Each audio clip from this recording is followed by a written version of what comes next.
This is Dymondia margaretae. I believe that's the pronunciation. Some people call it silver carpet. I like this as a very low ground cover. This use you see here is around rocks and very effective in rock gardens or areas where you need a tight low ground cover that can also take some traffic. It's probably one of the better ground covers I've ever seen in terms of being that's not lawn that can take traffic. And so if you use it around steppers like here and people step off of it, it's not going to hurt it by any stretch. It's also drought tolerant once it's established. Apparently it has this fairly deep root system, and it stores water in the root system, so it's quite drought tolerant. And it can also take a lot of heat. I'm in a hot inland valley and I see this used all the time, and we get up into the 90s and hundreds during the summer.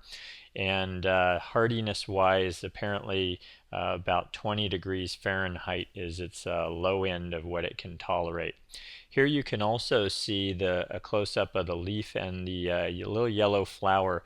These flowers have very short stems, and half of the ones I see are embedded in under the foliage, so they're not really there for show, and that's not why I would use the plant, but interesting feature for the plant. Here's a larger planting strip, and you can see how it compares height-wise to a lawn. It's very low growing, and also it's gray cast.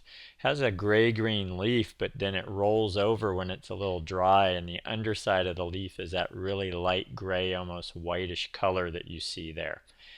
And I think that shows you good examples of the best way to use this. I prefer it in smaller areas as an accent more than I do a large area because of its grayer color.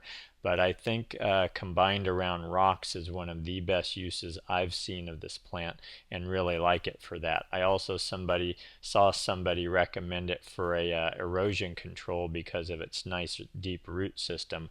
So that's a way it can be used as well.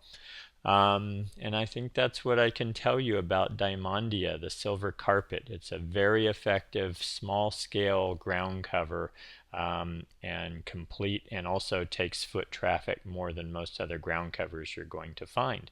And by the way, it is deer tolerant, so feel free to use that in deer areas.